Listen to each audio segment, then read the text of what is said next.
Hello everyone, I am Priyanka Mishra. Welcome back to my YouTube channel.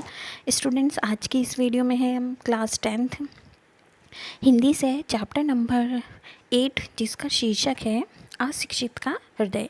इसकी संपूर्ण summary देखेंगे। इस चैप्टर के जो लेखक हैं उनका नाम है विशंबर नाथ शर्मा जी, जिनका जन्म 1980 को पंजाब प्रांत के अम्बाला ज़िले में हुआ था और इनकी मृत्यु है 1944 में हुई थी। तो लेखक ने इस कहानी के द्वारा इसमें एक मनोहर सिंह नाम का एक साधारण सा व्यक्ति है जो अपने पिता द्वारा जो नीम का पेड़ लगाया गया है उससे बहुत अधिक प्यार करता है। तो गरीबी के कारण उसे क्या है, ये पेड़ को जमींदार के पास गिरवी रखना पड़ता है।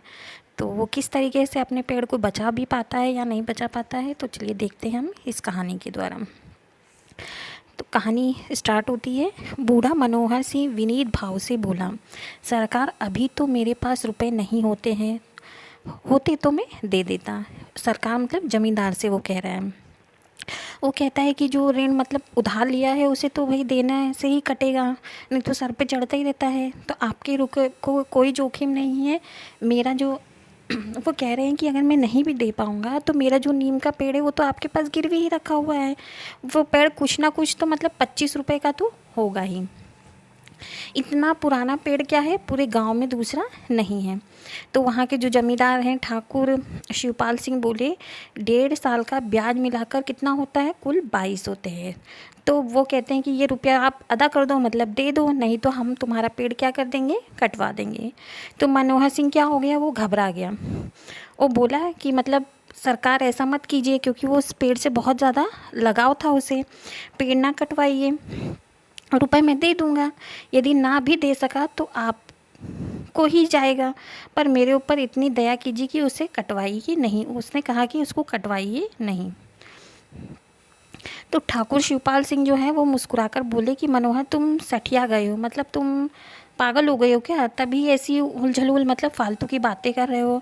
भला जो पेड़ कटाया ना जाए तो हमारे पास पैसे कैसे निकलेंगे, वो पेड़ किस काम का, नीम का, अगर उसको कटा के वो पैसे नहीं लेगा तो मनोहर सिंह बोला, अन्नदाता आपके रुपए तो जहाँ तक होगा मैं ही दे दूँगा। तो ठाकुर क्या बोले, ठीक है, बताओ कि रुपए कब तक दोगे। तो मनोहर कुछ देर तक सोचता रहा, फिर 1 सप्ताह, क्या उसने जवाब दिया कि 1 सप्ताह में वो दे देगा। तो ठाकुर ने इसकी बात क्या की, स्वीकार कर ली। तो उन्होंने कहा कि 1 सप्ताह में दे देना, नहीं तो पेड़ क्या हो जाएगा, हमारा हो जाएगा। तो हमारी जो इच्छा होगी फिर हम उसके साथ करेंगे, चाहे वो कटवाएं चाहे उसको रखें। तो मनोहर और चाहे जो कीजिए उसे कटवाइएगा नहीं, इतनी आपसे प्रार्थना है। मनोहर चाहता था कि वो पेड़ ना कटे। ठाकुर बोले, खैर हमारा जो जी चाहेगा मतलब वो तो करेंगे। तुम फिर कुछ, तुम्हारे क्या होगा कि जब 1 सप्ताह बाद तुम पैसा नहीं दोगे तो तुम्हें भाई कोई अधिकार नहीं है। तो मनोहर सिंह की आयु क्या थी, 55 वर्ष के करीब थी, मतलब उनकी उम्र 55 थी।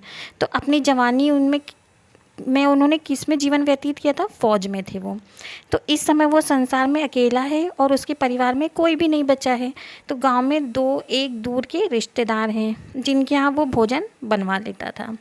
ना कहीं आता था ना कहीं जाता था, दिन रात अपने टूटे फूटे मकान में वो भगवान का भजन करता था। तो 1 वर्ष पूर्व से क्या है, खेती करने की सनक सवार हो गई, मतलब खेती करने का भूत सवार हो गया कि उसे खेती करनी है। तो उसने ठाकुर शिवपाल सिंह की कुछ भूमि लगान पर लेकर खेती कराई थी। पर उसके दुर्भाग्य में क्या हुआ, उस साल क्या हो गई, ओलावृष्टि। ओलावृष्टि मतलब बर्फ़ गिर गई, तो पैदावार नहीं हुई। तो ठाकुर शिवपाल सिंह का लगा वो नहीं दे पाया। तो मनोहर सिंह को जो पेंशन मिलती थी वो उसके भोजन और मतलब कपड़ों में चली जाती थी। अंत में जब ठाकुर साहब को लगान नहीं मिला तो उन्होंने क्या किया, उसका जो नीम का पेड़ है उससे झोपड़ी के द्वार पर लगा था गिरवी रख लिया। ये नीम वृक्ष बहुत पुराना और उसके पिता के हाथ द्वारा लगाया गया था। मनोहर सिंह जो है 1 सप्ताह का अवकाश लिया उसने बहुत कुछ दौड़ धूप की, 2-4 आदमियों से कर्जा मांगा, पर किसी ने उसे क्या हुआ, रुपए नहीं दिए। तो लोगों ने सोचा क्या, वृद्ध आदमी है, ना जाने कब मर जाएगा भैया, तो ऐसी दशा में रुपया कैसे वसूला जाएगा इससे। तो मनोहर जो है चारों ओर हताश होकर बैठ गया और धड़कते हुए हृदय से सप्ताह व्यतीत होने की राह देखने लगा। अब उसके पास कोई चारा नहीं बचा था। अब दोपहर का समय था। मनोहर सिंह एक चारपाई पर नीम के नीचे लेटा हुआ था, तो नीम की जो शीतल वायु के झोंकों से उसे बहुत अच्छा सुख मिल रहा था। वो पड़ा पड़ा सोच रहा था कि परसों तक यदि रुपए नहीं दिए तो ठाकुर साहब क्या करेंगे, इस पेड़ को कटवा देंगे। ये पेड़ मेरे पिता के द्वारा लगाया गया हुआ है। मुझे और मेरे परिवार को दातून और छाया देता रहा। दातून मतलब जो मंजन उससे उसकी लकड़ियों से मंजन करते हैं, ब्रश करते हैं। तो इसको ठाकुर साहब क्या करेंगे, उसके मन में बस ये हो रहा था कि ठाकुर साहब इसको कटवा देंगे। तो ये विचार मनोहर सिंह को ऐसा दुखदायी प्रतीत हुआ कि वो चारपाई पर क्या उठकर बैठ गया और वृक्ष की ओर मुंह करके बोला, यदि संसार में किसी ने मेरा साथ दिया है तो वो किसने दिया है, उस नीम के पेड़ ने। यदि संसार में किसी ने निस्वार्थ भाव से मतलब बिना किसी स्वार्थ के मेरी सेवा की है तो वो किसने की है, उस नीम के पेड़ ने। तो अब भी मेरी आंखों के आगे वो दृश्य याद जाता है जब मेरे पिता तुझे सींचा करते थे। तो उस समय बिल्कुल बच्चा था और मैं तेरे लिए तालाब से पानी भरकर लाता था। छोटा से था, पेड़ पौधा लगाया था तो तालाब से पानी भर भर के लाके उसको बड़ा किए। पिता कहा करते थे, बेटा मनोहर, ये मेरे हाथ की निशानी है, इसमें जब जब तुझे और तेरे बाल बच्चों को सुख पहुंचेगा तब तब तुझे क्या आएगी, मेरी याद आएगी। तो पिता का देहांत हुए कितने वर्ष व्यतीत हो गए थे, 40 वर्ष हो गए थे। तो उनके कहने के अनुसार तू सदैव ही कीर्ति का स्मरण कराता रहा और जब तक रहेगा मुझे उनकी याद दिलाता रहेगा। मुझे वह दिन अच्छी तरह याद है जब मैं अपने मित्रों सहित तेरी डालियों पर चढ़कर क्या करता था, खेला करता था। वो कहते हैं, इस संसार में तू ही मेरा एक पुराना मित्र है। तुझे वो दुष्ट क्या करना चाहता है, काटना चाहता है। हाँ, काटेगा क्यों नहीं, देखूं कैसे काटता है। वो कह रहा है कि मैं देखता हूँ कि वो कैसे काट देता है इसको। तो उसी समय क्या हुआ, एक 15-16 वर्ष का लड़का उधर से आता दिखाई दिया। वृद्ध मनोहर को बड़बड़ाता देख के उसने पूछा, अब वो बड़बड़ा रहे थे, मतलब वो तो नीम के पेड़ से बात कर रहे थे। तो उसने कहा कि चाचा किससे बात कर रहे हो, यहाँ तो कोई है ही नहीं। तो बूढ़े ने चौंक कर लड़के की ओर देखा, कहा क्या करूँ क्या कहूँ बेटा तेजा, अपने कर्म से बातें कर रहा हूँ। तो ठाकुर शिवपाल सिंह के मुझे कुछ रुपए चुकाने हैं। तुझे तो बेटा मालूम ही है, पर साल खेतों में एक दाना भी नहीं हुआ है, होता तो मैं उसका लगान रख लेता। अब वे कहते हैं लगान के रुपए दो, नहीं तो क्या करेंगे, पेड़ कटवा देंगे। इस पेड़ को कटवा लेंगे जो मेरे बापू के हाथ का लगाया हुआ है। ये बात तो देखो समय का फेर है, जो आज ऐसी ऐसी बातें सुननी उनको पड़ रही है। अगर बारिश ना होती तो फिर वो खेती से ही उसका पैसा लौटा देते हैं। बेटा मैंने अपनी सारी उम्र फ़ौज में बिताई है, बड़ी बड़ी लड़ाई मैदान में लड़ी है। ये बेचारे मैं किस खेत की मूली, ये जो बेचारे हैं किस खेत की मूली हैं। मतलब ये लोग तो मेरे लिए आम बात है। आज जो शरीर है उनका, वो भी बल, शरीर में भी दम नहीं है, उनके बल ख़त्म हो गया है। तो इनकी मजाल थी कि मेरे पेड़ के नीचे के लिए ऐसा करते हैं, मुझे नोच लेता। मैंने कभी नाक पर मक्खी तक नहीं बैठने दी। मतलब वो बता रहे थे जब वो फ़ौज में थे तो कितने वो बलवान थे, बड़े बड़े साहब बहादुरों से लड़ पड़ता था। ये बेचारे क्या है, मतलब ज़मींदार को बेचारा कह रहे हैं। तो बड़े ठाकुर की दुम बने घूमते हैं, मैंने तो तोप के मुंह पर डट कर बंदूकें चलाई हैं।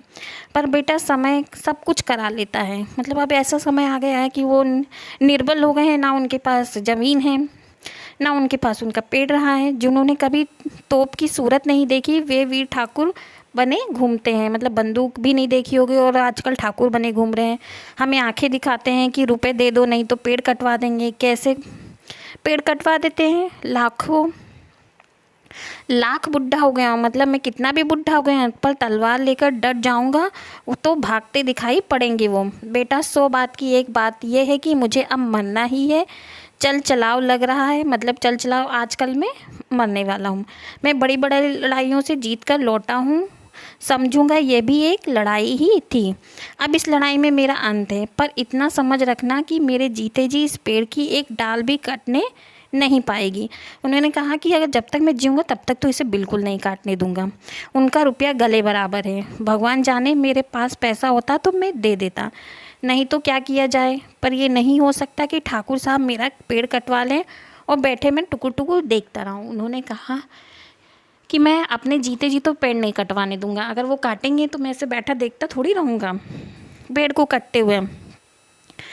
तो तेजा क्या बोला, चाचा जाने भी दो, इन बातों में अब क्या रखा है, पेड़ कटवाने को कहते हैं, काट लेने देना, इस पेड़ में तुम्हारा क्या रखा है, पेड़ ही तो है, काट देंगे। मतलब उस बच्चे ने कहा कि पेड़ ही है, कट जाएगा तो क्या हो जाएगा। तो मनोहर सिंह क्या हुआ, बिगड़ कर बोला, मतलब गुस्से से बोला कि आखिर लड़के ही हो ना, अरे बेटा ये पेड़ ऐसा वैसा नहीं है, ये पेड़ मेरे भाई के बराबर है। उन्होंने कहा कि ये मात्र एक पेड़ नहीं है, ये मेरे भाई जैसा है, मैं इसे अपना सगा भाई समझता हूँ, ये मेरे पिता के हाथ का लगाया हुआ है और किसी के हाथ का नहीं। जब मैं तुमसे भी छोटा था तो इसका और मेरा साथ था, मैं बरसों इस पर खेला हूँ, बरसों इसकी मीठी मीठी निबोलियाँ खाई है, इसकी दतून आज तक मैं करता हूँ। गांव में सड़कों सैकड़ों पेड़ हैं, पर मुझे कसम लगे जो मैंने कभी उनकी एक पत्ती भी छुई हो। जब मेरे घर में आप इतना बड़ा पेड़ खड़ा हुआ है, मतलब मेरे घर खुद इतना बड़ा पेड़ खड़ा है, तो मैं दूसरे पेड़ में हाथ क्यों लगाऊं। मुझे किसी और पेड़ की दतून अच्छी नहीं लगती थी। तो तेजा क्या बोला, चाचा बिना रुपए दिए तो ये पेड़ अब बच नहीं पाएगा। तो मनोहर क्या बोला, बेटा ईश्वर जानता है कि मेरे पास रुपए होते तो मैं आज ही इनको दे देता, तो पर क्या करूं, लाचार हूं, मेरे पास पैसे नहीं हैं, मेरे घर में ऐसी कोई चीज़ नहीं है जिसे मैं बेच कर दे दूं। मुझे इस बात का उनको बहुत बड़ा दुख हो रहा है। गांव भर में घूम आया, किसी ने उनको उधार नहीं दिया, अब मैं क्या कर सकता हूं। तो बेटा तेजा पत्ता सच जानना, तो ये पेड़ कट गया तो मुझे बड़ा दुख होगा, मेरा बुढ़ापा क्या है बिगड़ जाएगा। अभी तक मुझे कोई दुख नहीं था, मैं ईश्वर का भजन करता था, अब क्या हो गया हूँ, घोर दुखी हो गया हूँ। यह कर वृद्ध मनोहर सिंह की आंखों में क्या आ गए, आंसू आ गए। तेजा जो है वृद्ध मनोहर सिंह का कष्ट देखकर जो है बहुत दुखी हो गया। उसने गांव के एक प्रतिष्ठित किसान का वो लड़का था, तेजा जो था एक बड़े किसान का लड़का था। तो मनोहर की उसका पिता भी क्या था, उसके पिता की 150 बीघा ज़मीन थी, 150-200 बीघे ज़मीन थी। तो मनोहर को क्या कहता था, वो चाचा कहा करता था। तो तेजा ने कहा, चाचा बापू से ये हाल कहा है। उसने कहा कि आपने मेरे पिताजी से ये हाल कहा। तो मनोहर ने कहा कि मैं सबसे कह चुका हूँ बेटा, तेरा बापू तो क्या है बहुत बड़ा आदमी हो, वो मेरे जैसे गरीबों की बात क्यों नहीं सुनेगा। एक ज़माना था जब वो दिन रात मेरे द्वार पर मेरे दरवाजे पे पड़ कर खड़ा रहता था, घर में लड़ाई होती थी तो मेरे यहाँ भाग के आता था, 2-3 दिन तक यहीं पर रहता था। तुम्हारा बापू जो है अब सीधे मुँह मुझसे बात भी नहीं करता है, इसी से कहता हूँ समय की बात है। तो तेजा ने कहा कितने रुपए देने पे पेड़ बेचा है उन्होंने। तो मनोहर ने बताया 25 रुपये देने हैं। तेजा बोला 25 रुपये तो बहुत हैं चाचा। तो मनोहर कहता है कि पास नहीं है तो बहुत ही हैं, होते तो क्या होता, थोड़े ही होते। तो मनोहर जो बोला, तेजा बोला 10-5 रुपये की बात होती तो मैं ही कहीं से ले आता। तो मनोहर कहता है बेटा ईश्वर तुझे चिरंजीव रखे, आपकी आयु बहुत बढ़े। तूने एक बात तो कही, गांव वालों ने तो इतना भी नहीं कहा था, पर इतना याद रखना कि मेरी जीते जी इस पेड़ को कभी कोई हाथ ना लगा सके। 1 सप्ताह बीत गया, आज 8वां दिन था। मनोहर सिंह रुपयों का प्रबंध जो है व्यवस्था नहीं कर पाया था। वो समझ गए थे कि आज पेड़ बचना क्या है बहुत कठिन है। वो निश्चित कर चुका था कि उसके जीते जी ये पेड़ नहीं काटा जा सकता। उसने अपनी तलवार भी निकाल ली थी और साफ करके रख ली थी। अब वो हर समय पेड़ के नीचे पड़ा रहता था और तलवार सिरहाने रखे रहा करता था। 8वें दिन दोपहर के समय कौन आया, शिवपाल सिंह आ गया। मनोहर सिंह को बुलाया तो मनोहर सिंह ने तलवार बगल में दमाए अकड़ता हुआ ठाकुर साहब के सामने पहुंच गया। तो शिवपाल सिंह और उसके पास बैठे हुए लोग बुड्ढे को इस सजधज में देखकर मुस्कुराए। शिवपाल सिंह ने कहा कि सुनते ही मनोहर सिंह 1 हफ्ता बीत गया है, अब पेड़ हमारा हो गया, आज हम इसकी क्या करेंगे, कटाई शुरू करेंगे। तो मनोहर कहता है कि आपको अधिकार है, मुझे रुपया मिलता तो मैं दे ही देता और अब भी मिल जाएगा तो मैं दे ही दूंगा। मेरी नीयत बेईमानी नहीं है, मैं फ़ौज में रहा हूँ और बेईमानी नहीं करता हूँ। शिवपाल बोला तो अब हम उसे कटवा लेंगे। मनोहर ये कैसे कहूँ, आपको जो चीज़ चाहे कीजिए। तो ये कहकर मनोहर सिंह उसी प्रकार अकड़ता हुआ ठाकुर शिवपाल के सामने चला आया और अपने पेड़ के नीचे चारपाई पे आकर बैठ गया। तो दोपहर ढलने पर 4-5 आदमी कुल्हाड़ी लेकर आ गए। तो मनोहर सिंह ने भी क्या किया, म्यान में से अपनी जो है तलवार निकाल कर उनके सामने खड़ा हो गया, और किसी ने भी पेड़ कुल्हाड़ी लगाई तो उसकी जान और अपनी जान एक कर दूंगा, उसने धमकी दी। तो मजदूर ने बुढ़े को ललकारा और कहा कि सुन, वो तलवार देखकर भाग खड़े हुए। जब मजदूरों को उन्होंने ललकारा तो वो जो है भाग खड़े हुए तलवार देखकर, मजदूर जितने भी थे।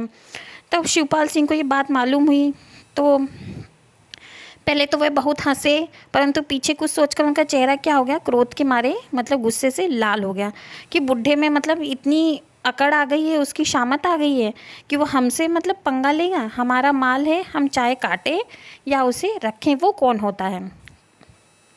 चलो तो मेरे साथ देखता हूँ वो क्या कर लेता है, शिवपाल सिंह बोलता है। तो मजदूरों तथा लठबंद आदमियों को लेकर वो उसके घर पहुँच गया। बुढ़े ने तलवार निकालकर शिवपाल सिंह के सामने खड़ा हो गया। तो शिवपाल सिंह उसके सामने पहुंचकर बोला, क्या मनोहर, क्या बात है। तो मनोहर सिंह क्या बोला, बात केवल इतनी है कि मेरे रहते हुए इसे कोई हाथ नहीं लगा सकता। ये मैं जानता हूँ कि पेड़ आपका है, मगर मैं इसे काटने नहीं देख सकता। शिवपाल सिंह जो है वो बोलते हैं कि इसे कटवाए बिना, पर हम तो इसे कटवाए बिना मानेंगे नहीं। वो अलग जिद पे अड़े हुए थे। तो मनोहर सिंह को भी क्या आ गया, क्रोध आ गया। वो बोला, ठाकुर साहब, जो आप सच्चे हो तो इस पेड़ को कटवा लें, और जो मैं ठाकुर हूँगा तो इसे काटने ना दूंगा। शिवपाल अपने आदमियों से बोले, देखते क्या हो, इस बुढ़े को पकड़ लो और पेड़ को काटना शुरू कर दो। ठीक उसी समय तेजा सिंह जो बच्चा था वो दौड़ता दौड़ता वहाँ पर आ गया और मनोहर सिंह को कुछ रुपए देकर बोला कि लो चाचा, ये रुपए आप दे दो और अपना पेड़ बचा लो।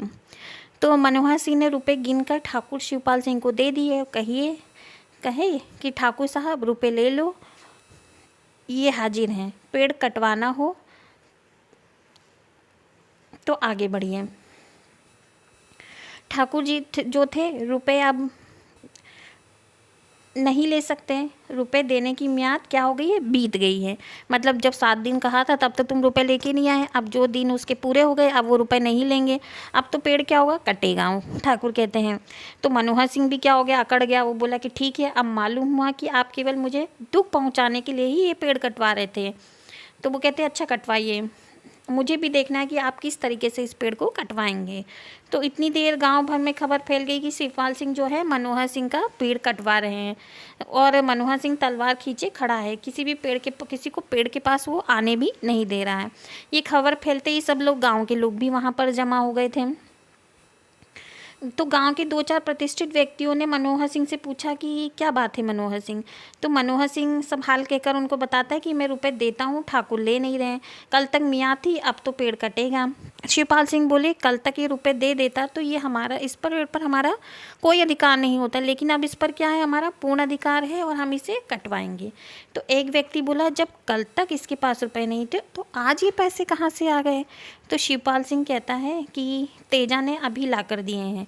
तो गांव वालों के साथ तेजा के पिता भी वहां आए हुए थे। तो उसने यह सुनकर तेजा को पकड़ा और कहा कि ये तू रुपए कहाँ से चुरा कर लाया। मैंने तो दोपहर को पूछा तो 3-13 का बकने लगा था, मतलब उनको सही बात उसने नहीं बताई।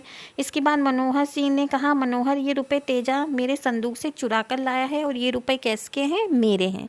तो मनोहर जो थे वो रुपए फेंक कर बोले, तेरे हैं तो ले जा तू, मैंने तेरे लड़के से रुपए नहीं मांगे थे। फिर मनोहर सिंह ने तेजा से कहा, बेटा तूने ये बहुत बुरा काम किया है, चोरी क्यों की, तो बुढ़ापे में मेरी नाक कटाने का काम किया है, ये लोग समझेंगे कि मैंने ही तुझे चुराने को कहा है। तेजा बोला, चाचा मैं गंगा जल उठा सकता हूँ, मैंने ये रुपए संदूक से नहीं निकाले हैं, मैंने इसे चुराए नहीं हैं। तो शिवपाल सिंह ने हंसकर कहा कि क्यों मनोहर, अब रुपए कहाँ हैं, लाओ रुपए ही लाओ, मैं रुपए लेने को तैयार हूँ। अब या तो अभी रुपए दे दो या सामने से हट जाओ, झगड़ा करने से कोई मतलब नहीं है। तो मनोहर सिंह बोला, ठाकुर साहब इन तानों से क्या फ़ायदा है, रुपए मेरे पास नहीं है लेकिन मैं पेड़ को भी काटने नहीं दूंगा। शिवपाल जिस उपस्थित लोगों से बोले कि आप लोग इस बात को समझिए, देखिए और न्याय कीजिए। म्याद कल तक की थी और ये रुपए आज भी देने को तैयार नहीं है, तो मेरा अपराध अब नहीं है। ये बुढ़ा व्यर्थी मुझसे क्या कर रहा है, झगड़ा कर रहा है। तो तेजा सिंह ये सुनते ही आगे बढ़ा और उंगली से सोने की अंगूठी उतारकर शिवपाल सिंह के से बोला, ठाकुर साहब ये अंगूठी 1 तोले की है, आपके रुपए से निकल आवेंगे, आप ये अंगूठी ले जाइए। ये अंगूठी पर बापू का मेरे कोई अधिकार नहीं है। ये अंगूठी किसने दी थी, उसकी नानी ने दी थी। तो ये देखकर तेजा सिंह का जो पिता है आगे बढ़ा और बोला, ठाकुर साहब लीजिए ये 25 रुपये और अब इस पेड़ को छोड़ दीजिए। आप अभी कह चुके हैं कि रुपए मिलेंगे तो आप इस पेड़ को छोड़ देंगे, अतएव अपने वचन का पालन कीजिए। तो ठाकुर साहब ने के चेहरे का रंग उड़ गया। उन्हें विश्वास हो गया था कि मनोहर सिंह को रुपए मिलना असंभव है। इसी से उन्होंने केवल उदारता दिखाने के लिए रुपए लेने वाली बात स्वीकार कर ली थी। वे रुपए लेकर चुपचाप क्या हुआ चले गए। ठाकुर साहब के चले जाने के बाद मनोहर सिंह ने तेजा को बुलाकर अपने सीने से लगाया और बेटा इस पेड़ को तूने ही बचाया है, अतः मुझे उन्होंने कहा कि विश्वास है कि आगे भी मैं मर जाऊंगा तो मेरे पीछे तू इस पेड़ की रक्षा करेगा। मनोहर ने यह कहकर उपस्थित लोगों से कहा, भाइयों मैं तुम सबके सामने ये पेड़ तेजा सिंह को देता हूँ। तेजा को छोड़ इस पर किसी का भी कोई अधिकार नहीं होगा। फिर तलवार और म्यान में रखते हुए आप कहा, पर मेरे जीते जी तो ये पेड़ को कोई भी हाथ नहीं लगा सकता है, अपनी और इसकी जान एक कर देता है। मैंने फौजी में नौकरी की है, बड़ी बड़ी लड़ाइयाँ लड़ी हैं, ये बेचारे क्या चीज़ हैं। तो इसमें वो अपने पेड़ के लिए अंत तक लड़ता रहा, अपने जो उसने संकल्प लिया था उसने अंत तक निभाया। तो स्टूडेंट्स आपको अगर हमारी वीडियो अच्छी लगती है तो प्लीज़ हमारे चैनल को सब्सक्राइब करिए, ज़्यादा से ज़्यादा शेयर करिए और लाइक भी करिए। मिलते हैं नेक्स्ट वीडियो में इसकी क्वेश्चन आंसर के साथ। Bye bye.